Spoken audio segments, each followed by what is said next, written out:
Bueno, bienvenidos a la clase de infecciones respiratorias crónicas. Lo que vamos a ver hoy son los microorganismos que producen este tipo de infecciones. Y lo que vamos a ver en la clase es principalmente enfermedades como la tuberculosis, enfermedades causadas por ciertas micobacterias atípicas, por ciertos hongos endémicos y algunos sistémicos, y también vamos a ver ciertas bacterias como la nocardia o los actinomicetales. Todos estos microorganismos pueden causar infecciones respiratorias crónicas. Cuando hablamos de una infección pulmonar crónica, a nivel anatomopatológico podemos diferenciar dos tipos de lesiones. Hablamos de infección crónica cuando se forma un granuloma que en general tiene una zona central con células gigantes, más el microorganismo. Esto es bastante característico con tuberculosis, pero puede ocurrir con otras bacterias o con ciertos hongos. Esto se diferencia de una lesión exudativa, que es una lesión que ocurre como una inflamación aguda, y por lo tanto no nos vamos a referir a las lesiones exudativas en el día de hoy, sino que nos vamos a referir a todas las lesiones que se producen por infecciones de tipo crónico. Como vimos recién, para que se produzca una lesión productiva, una inflamación crónica, están involucrados varios elementos del sistema inmune, y principalmente está dirigido por el patrón Th1. El patrón Th1 intenta activar macrófagos y células dendríticas y generar una respuesta inmune de tipo celular que va a tener el objetivo de eliminar bacterias intracelulares, hongos o ciertos virus. Este patrón Th1 es el que está predominante en estas infecciones respiratorias crónicas. Para comenzar, vamos a hablar de tuberculosis. Este es un mapa que nos muestra cuál es la incidencia, o sea, cuáles son los nuevos casos de tuberculosis cada 100.000 habitantes. Fíjense que cuanto más oscuro el color, mayor es el número de casos. Y Argentina es un país con alta prevalencia y alta incidencia de tuberculosis, por lo tanto es muy importante saber cómo se origina, qué sintomatología da, cómo hacer un correcto diagnóstico para generar después un tratamiento adecuado. ¿Y por qué es importante saber la patogenia y la inmunología de la tuberculosis? Porque cuando uno la entiende, sabe que la mayoría de los que se infectan de tuberculosis no desarrollan enfermedad, que el riesgo de enfermedad aumenta cuando existe inmunosupresión y que la vacunación, que es la BCG, no protege contra la tuberculosis pulmonar. Vamos a ver muy brevemente la patogenia de la tuberculosis. Una vez que ingresa al pulmón, replica, tiene una propagación y puede quedar latente durante muchos años, y en ciertas circunstancias de inmunosupresión se puede reactivar. La tuberculosis es una enfermedad que se transmite a través de gotitas respiratorias que quedan suspendidas en el aire. Una vez que ingresa al pulmón, se establece en el tracto respiratorio inferior, donde comienza su replicación. Una vez que ingresa en el pulmón, la lesión de la tuberculosis va a depender de un cociente. Va a ser mayor cuanto mayor sea el inóculo, o sea la carga bacteriana, cuanto mayor sea la virulencia de la micobacteria y cuanto mayor sea el mecanismo de hipersensibilidad. A su vez, esa lesión va a ser menor cuanto mayor sea la inmunidad natural y la inmunidad adquirida. Justamente lo que decíamos recién es que esa replicación y esa lesión de la tuberculosis va a depender del equilibrio que se encuentre entre los mecanismos bacterianos de evasión de la respuesta inmune y los factores del huésped que participan en la inmunidad protectora. Los factores del huésped que participan en la inmunidad protectora son todos los relacionados con lo que habíamos dicho antes, el patrón Th1, que intenta formar granulomas y generar una contención inmunológica a través de la inmunidad celular. Por otro lado, la bacteria tiene ciertos mecanismos de evasión de esta respuesta inmune, que es, por ejemplo, la resistencia a los intermediarios reactivos del oxígeno, la alteración de la fusión entre el fagosoma y el lisosoma, la inhibición de la acidificación de la vacuola o alterar los mecanismos de presentación antigénica. Entre este mecanismo, entre la inmunidad y factores de la bacteria, entre ese cociente es lo que se determina el tipo de lesión tuberculosa.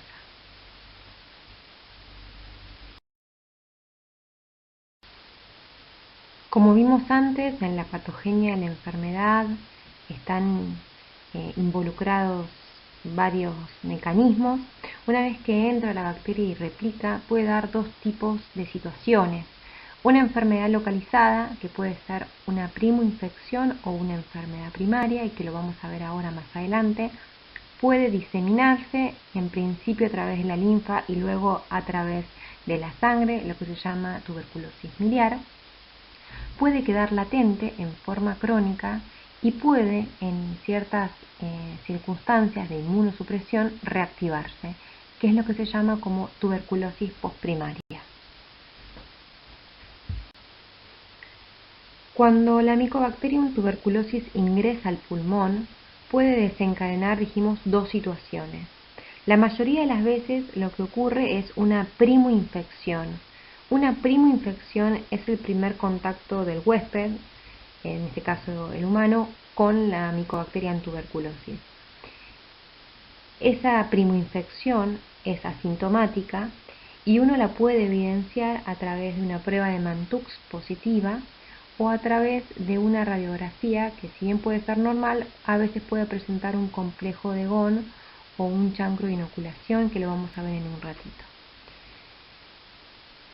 Eso es lo que ocurre el 90-95% de las veces. Pero en algunas personas, en general son las personas inmunocomprometidas, el primer contacto con la Mycobacterium tuberculosis genera una enfermedad, o sea, genera tuberculosis, y entonces el paciente tiene síntomas, y los síntomas que tiene son tos, pérdida de peso, y en la radiografía lo que uno puede ver es una neumonía primaria. Como veíamos recién, cuando hay una primoinfección tuberculosa, en una radiografía uno lo puede evidenciar a través del complejo de Ghon, que es, en general, lo que se ve es un granuloma de inoculación. ¿Sí? El granuloma, recuerden que era una empalizada de linfocitos o células gigantes, y en su interior había calcio, con linfagitis y con una adenopatía o un linfonodo que está aumentado de tamaño.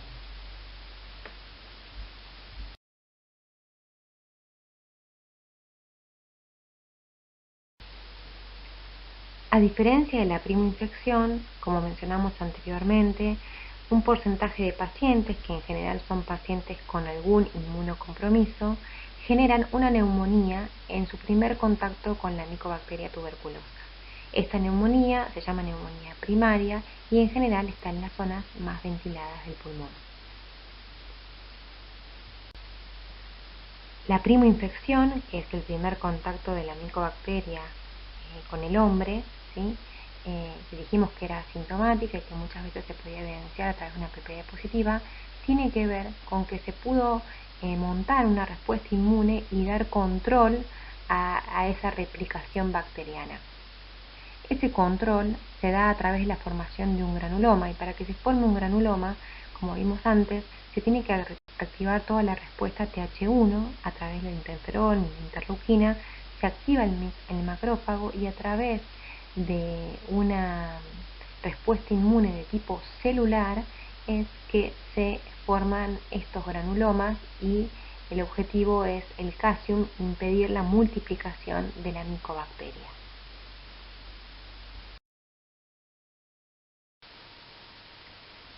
Como vimos previamente, cuando ingresaba la micobacteria podía generar dos tipos de situaciones: una enfermedad localizada tipo primoinfección asintomática, evidenciable por una PPD positiva con el complejo de Ranke, o una enfermedad primaria sintomática en pacientes con algún grado de inmunocompromiso.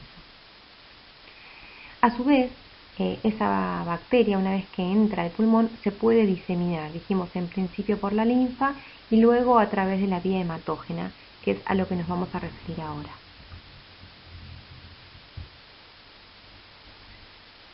Dijimos que cuando había una respuesta inmune adecuada a través del patrón Th1 y se formaba un granuloma con calcium, se localizaba la infección a nivel pulmonar. Pero si esto no ocurre y la bacteria alcanza el torrente sanguíneo, se produce la diseminación hematógena, que es lo que se llama tuberculosis miliar. Una vez que se disemina a través de la sangre, la micobacteria en general elige sitios que son muy oxigenados, como por ejemplo el hueso, el riñón, los ápices pulmonares o el sistema nervioso central.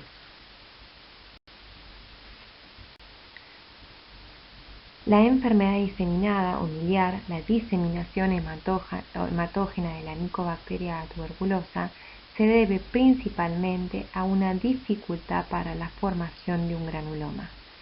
Esto es porque hay una dificultad en el patrón Th1, entonces por desbalance hay un predominio del Th2 con altas concentraciones de interleuquina 4 y ese patrón, el Th2, no sirve para controlar la infección. El calcium se hace más líquido y hay una multiplicación extracelular de la bacteria y una incapacidad de controlar la infección.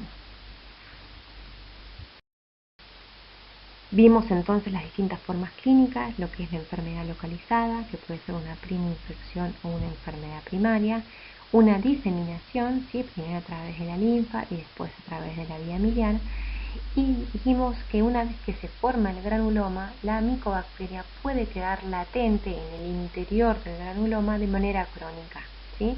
Como una infección latente, controlada.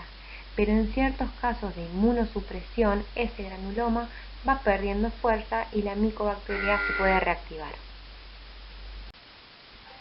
Dijimos entonces que la micobacteria tuberculosa, que estaba latente dentro del granuloma, puede reactivarse en situaciones donde por una inmunosupresión ese granuloma no se pueda formar bien ni se pueda mantener activo. Entonces, cuando hay esa incapacidad, se reactiva la tuberculosis y genera los síntomas. Esta tuberculosis, la que ocurre por la reactivación, se llama tuberculosis postprimaria. La tuberculosis postprimaria va a dar síntomas según su localización. La localización va a depender del lugar donde se haya reactivado el granuloma. Esto puede ser tanto en el parénquima pulmonar, en la pleura, o si hay una incapacidad de controlar la infección en el parénquima pulmonar, puede pasar a la sangre y diseminarse y originar una tuberculosis miliar.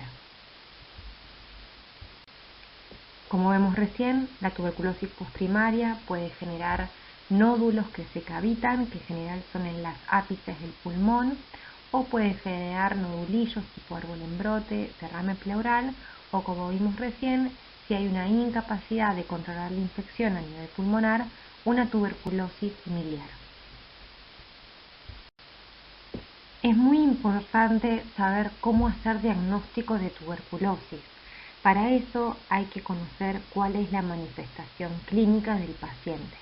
El paciente que tiene una forma pulmonar, o sea, el paciente que tiene tos, expectoración, que tiene adelgazamiento, que tiene fiebre y que tiene la tuberculosis localizada a nivel pulmonar en el parénquima pulmonar, ya sea porque tiene una enfermedad primaria o una tuberculosis postprimaria, lo que hay que hacer en ese paciente es tomar una muestra respiratoria. Cuando hablamos de muestra respiratoria, hablamos en un paciente que expectora de un esputo seriado y en un paciente que no expectora muestras invasivas como puede ser un lavado bronquiolveolar. Esas son las principales muestras respiratorias. Ahora, cuando uno sospecha que el paciente tiene una tuberculosis miliar, o sea, que tiene diseminación hematógena, lo que tiene que hacer es tomar una serie de hemocultivos para micobacterias. Esto es algo que es muy importante saber qué tipo de muestra pedir según la manifestación clínica del paciente. Y en las formas pulmonares, las muestras son las muestras respiratorias. Una vez que se toma la muestra respiratoria, lo que se hace es una tinción de Ziehl-Neelsen, que si bien tiene una sensibilidad baja, cuando da positiva nos ayuda mucho al diagnóstico.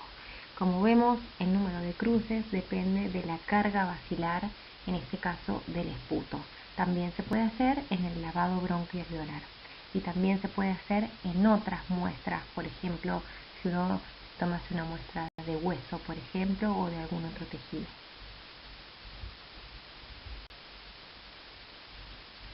Lo que vemos es cómo hacer diagnóstico microbiológico de certeza, que es a través del cultivo de la micobacteria. Las micobacterias son micobacterias de crecimiento lento, por lo tanto tienen medios de cultivo especiales que no se indican en cualquier situación, sino que se indica en ciertas situaciones que ahora vamos a ver. Dijimos previamente que ante la sospecha, por ejemplo, de una tuberculosis pulmonar, pedíamos una muestra respiratoria. Si el paciente expectora, pedimos un esputo seriado, le hacemos una técnica de Ziehl-Neelsen. Pero ¿cuándo indicamos un cultivo para tuberculosis de la muestra? Lo hacemos principalmente cuando ya tuvo tratamiento previo, cuando es un inmunocomprometido o un niño, cuando hay sospecha de tuberculosis multiresistente. Cuando la muestra no es pulmonar, por ejemplo un líquido cefalorraquídeo, una muestra de hueso, y cuando hay alta sospecha clínica, pero por ejemplo el esputo me da una tinción de Ziehl-Neelsen negativo. Todas esas son las indicaciones de hacer un cultivo para micobacterias. Es importante que sepan que hay otras también formas de hacer diagnóstico, por ejemplo a través de una PCR. La PCR se puede hacer en muestra pulmonar, siempre que sea a través de una muestra que se tomó de manera invasiva, como un lavado bronquialveolar. Se puede hacer en la pleura, se puede hacer en el líquido cefalorraquídeo. Y otro elemento diagnóstico que es orientativo, que si bien no es específico, es muy orientativo, es la adenosíndiaminasa. Es una enzima que se encuentra elevada muchas veces cuando hay tuberculosis pleural y muchas veces nos orienta para el tratamiento. Estas son otras técnicas que nos permiten hacer diagnóstico que no son a través del cultivo o de las tinciones. Hay otras micobacterias que se las llaman micobacterias atípicas, que son micobacterias que son ambientales y que se comportan causando infección como gérmenes oportunistas. Pueden ver en las próximas 2 diapositivas que se las puede dividir según su crecimiento, rápido o lento, y según la capacidad de producir pigmento en la luz o en la oscuridad. Es importante tener en cuenta este tipo de micobacterias en infecciones pulmonares crónicas, principalmente en huéspedes inmunocomprometidos.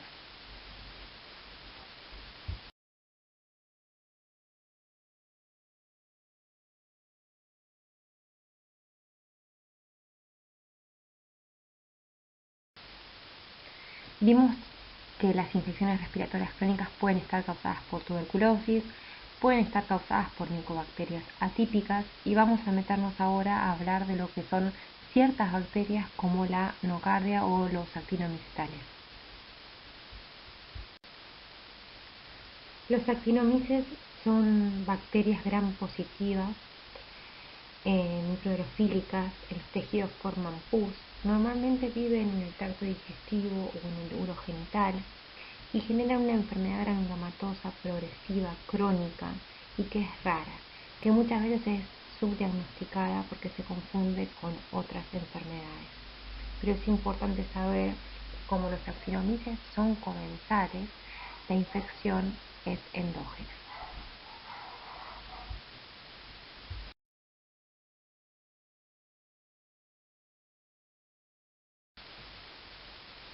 La enfermedad causada por los actinomyces ocurre cuando hay una lesión en la barrera epitelial, por ejemplo en la cavidad orofaringia, a través de un trauma.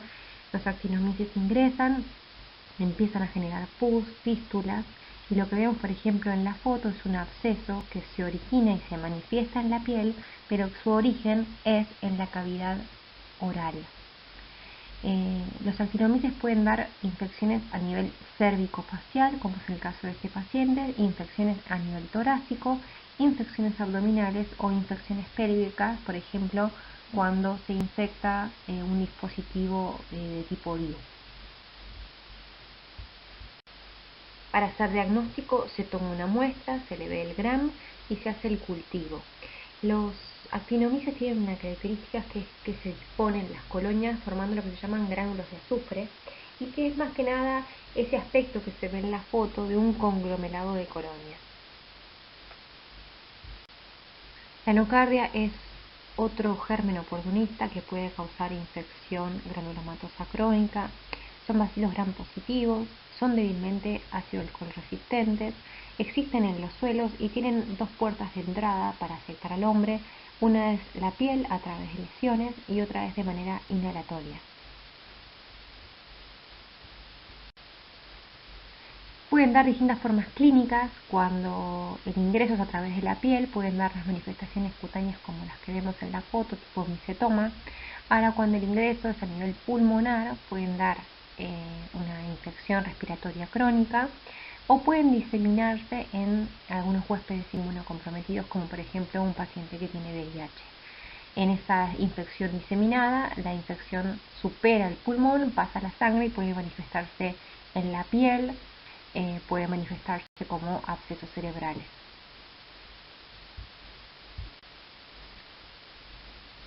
Para hacer diagnóstico se toma la muestra según el sitio que uno sospeche la infección, o sea, si es una infección pulmonar se toma una muestra pulmonar. En general se requieren, según el caso clínico, muestras pulmonares invasivas, como un lavado bronquialveolar. Se hacen técnicas de tinción, la característica es la de Tinshú, y también se hace el cultivo. Los cultivos demoran hasta 4 semanas en crecer, por eso es muy importante tener la sospecha.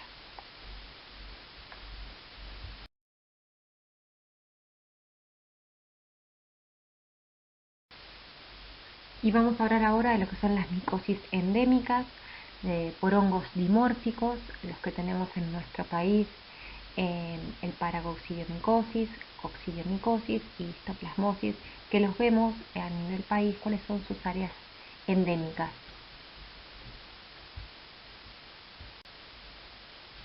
Los hongos dimorfos son hongos que tienen, justamente dos formas, una a nivel ambiental y otra a nivel del cuerpo. En el cuerpo en general presentan la forma levaduriforme y es la que nosotros vamos a encontrar para hacer el diagnóstico de enfermedad.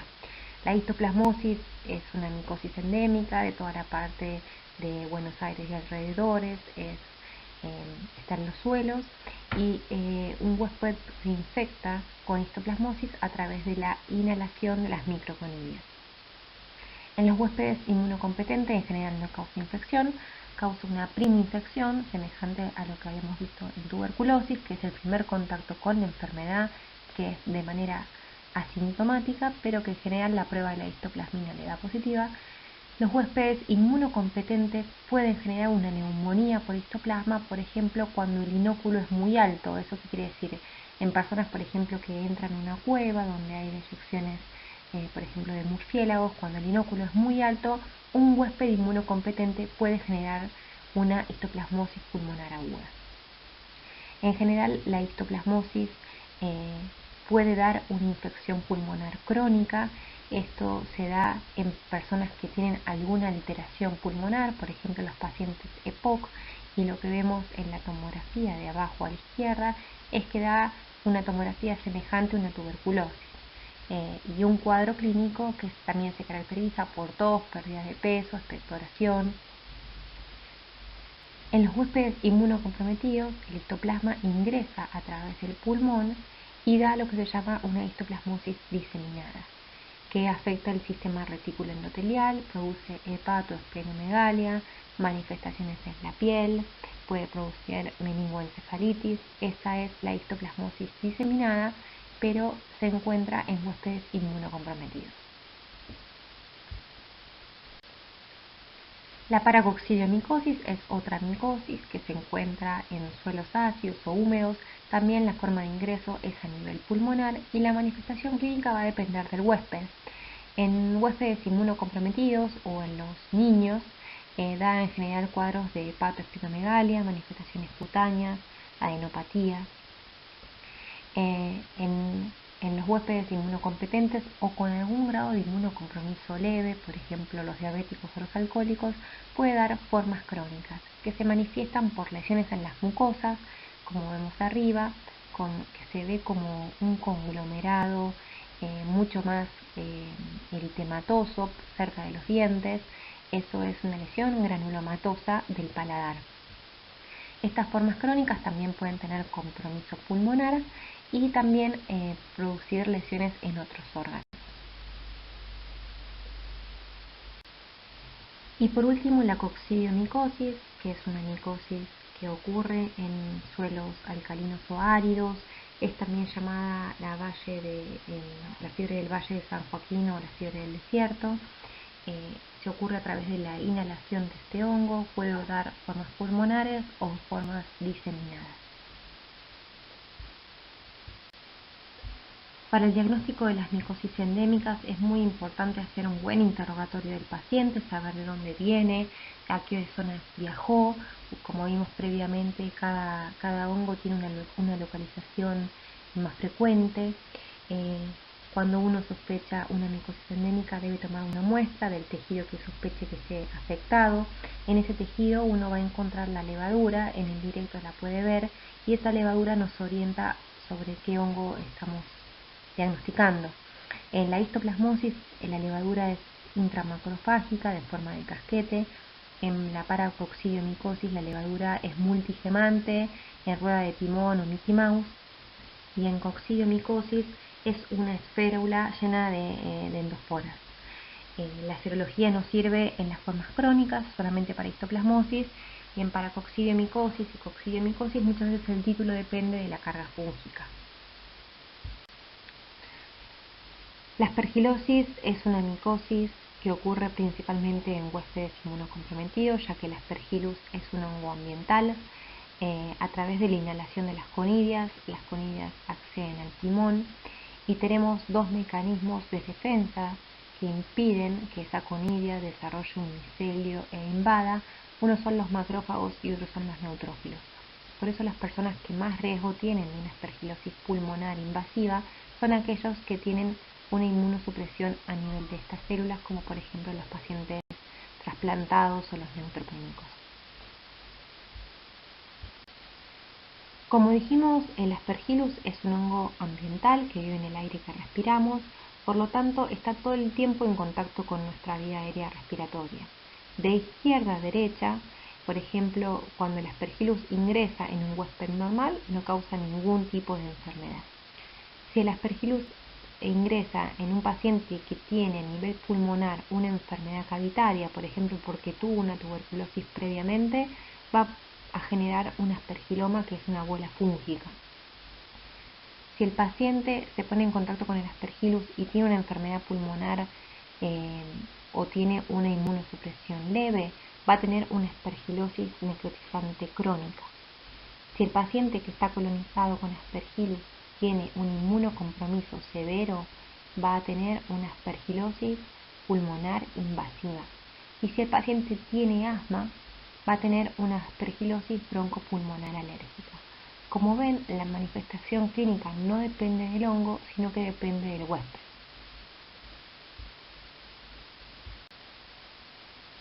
Para hacer diagnóstico a través de una muestra es muy importante saber que este hongo es un hongo miceliar que forma tabicada, que tiene IFAS a 45 grados,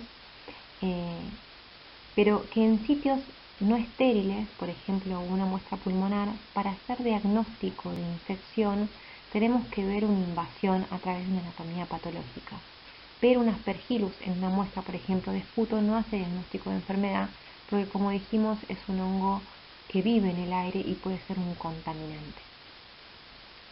Otras formas que tenemos de hacer diagnóstico es a través de los galactomananos, que son antígenos que están presentes en la pared del hongo y estos se pueden dosar tanto a nivel pulmonar como a nivel sanguíneo cuando la infección pasa a la sangre. Y otra forma también de hacer diagnóstico es serología. Vamos a ver, según la forma pulmonar que tenga el paciente, cuál de todos estos utilizamos para hacer diagnóstico. Como vimos recién, las manifestaciones dependen del huésped, no del hongo. Hay manifestaciones que son pulmonares crónicas, como el aspergiloma y la aspergilosis necrotizante crónica, y manifestaciones que son agudas, como la aspergilosis pulmonar invasiva. El aspergiloma es lo que vemos abajo a la izquierda, vemos una tomografía con una cavidad en el ápice ocupada por una bola fúngica. Las imágenes son muy sugestivas de aspergiloma. Si uno quisiese acercarse al diagnóstico, puede hacer una muestra a través de la serología o tomar una muestra respiratoria. La aspergilosis necrotizante crónica ocurre en huéspedes que son diabéticos, alcohólicos, desnutridos o tienen EPOC. Es un cuadro que tiene una duración entre semanas a meses. Una imagen en la tomografía que es muchas veces semejante a una tuberculosis. Para hacer diagnóstico nos sirve la serología siempre nos sirve en las formas pulmonares crónicas y las imágenes y la muestra respiratoria. Recordar que en sitios no estériles la muestra respiratoria es importante tomar una biopsia, ya que si uno no toma una biopsia y encuentra un aspergillus en una muestra pulmonar, no puede diferenciar colonización de infección. Y por último, la aspergilosis pulmonar invasiva. Esta es una infección que ocurre en pacientes neutropénicos con neutropenia profunda y prolongada. Ocurre en muy poquitos días. Las imágenes suelen ser sugestivas. Primero ocurre un nódulo que le aparece un esmerilado alrededor que se llama el signo del halo. Esto que quiere decir que el hongo está accediendo al torrente sanguíneo, o sea, hay una invasión local. Y finalmente ese nódulo se necrosa, que es lo que se llama el signo del aire creciente o el signo de la media luna, y eso es bastante sugestivo de este hongo. Las imágenes nos ayudan, es importante tomar una muestra respiratoria para saber si es el aspergillus, el germen involucrado, y los galactomananos son, como dijimos, antígenos que nos permiten detectar este hongo. El galactomanano se puede buscar tanto en muestra pulmonar como en sangre, pero en sangre solamente nos sirve en la aspergilosis pulmonar invasiva. La criptococosis es una micosis causada por hongos levaduriformes pertenecientes al complejo Cryptococcus neoforma. Se puede presentar en individuos inmunocompetentes, pero el mayor número de casos se observa en pacientes con inmunocompromiso grave. Las formas vegetativas del hongo se encuentran en la naturaleza, en las eyecciones de las palomas y en árboles de eucalipto. Existen 4 serotipos, A, B, C y D, y es un hongo que tiene cápsula. Lo que vemos en la foto es una tinción de tinta china en un líquido cefalorraquídeo, donde la cápsula repele la tinta y le da ese aspecto. Como dijimos antes, como las formas vegetativas están en las eyecciones de las palomas y en los árboles de eucalipto, el medio ambiente es la fuente de infección para el ser humano a través de la inhalación.